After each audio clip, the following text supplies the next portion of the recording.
Section 198.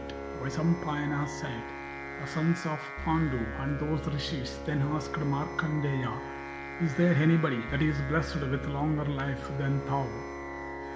And Markandeya answered them, saying, there is without doubt a royal sage of the name of Indradyumna, and his virtue, having diminished, he fell from heaven, crying, my achievements are lost.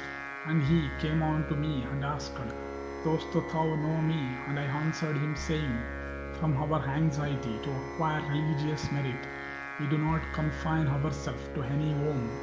We live but for a night in the same village or town. A person like us therefore cannot possibly know thy pursuits.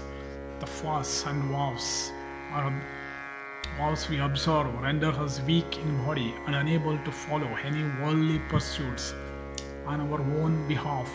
Hence, one like us cannot possibly know thee. He then asked me, is there anyone who is long-lived than thou?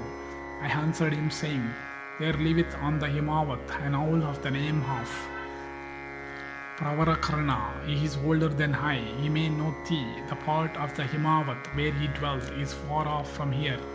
And at this Indradyumna became a horse and carried me to where that owl lived. And the king asked the owl, saying, dost thou know me? And the owl seemed to reflect for a moment, and then said unto the king, I do not know thee. And the royal sage Indradyumna thereupon asked the owl, is there anyone who is older than thou?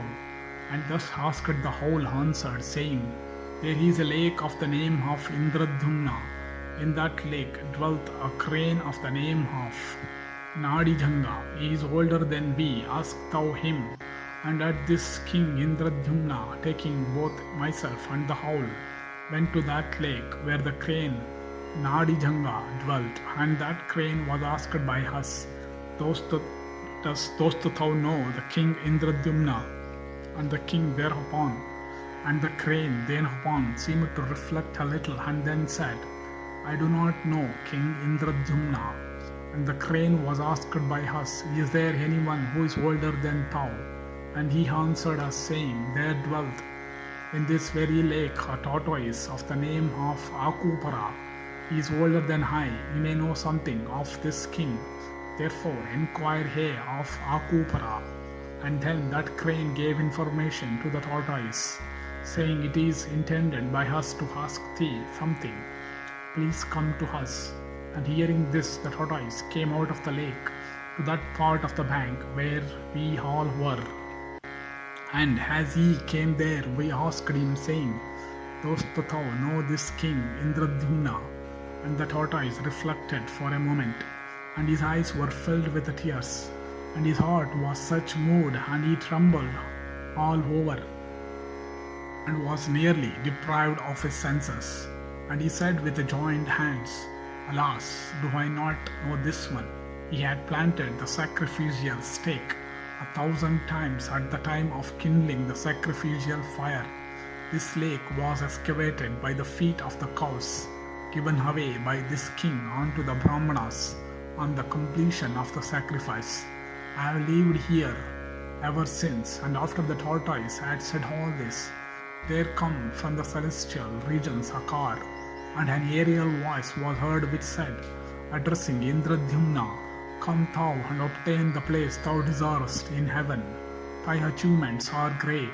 Come thou cheerfully to thy place. Here also are certain slokas. The report of virtuous deeds spreadeth over the earth and ascendeth to heaven. As long as that report lasts, so long is the doer said to be in heaven.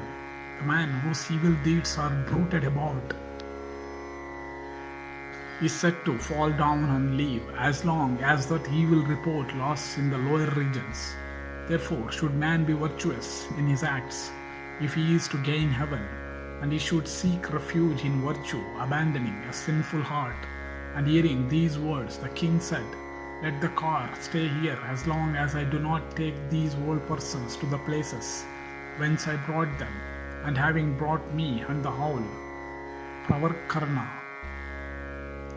To our respective places he went away, riding on that car to the place that was fit for him. Being long lived, I witnessed all this. Vaisampayana continued. It was thus that Markandeya narrated all this unto the son of Pandu. And after Markandeya finished, the sons of Pandu said, Blessed be thou, thou hadst acted properly in causing King Indradyumna, who had fallen from heaven, to regain his spear.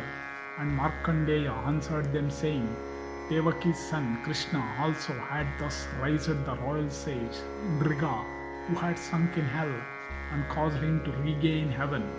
Thus endeth section 198 in Markandeya-Samasya Parva of the Vana Parva.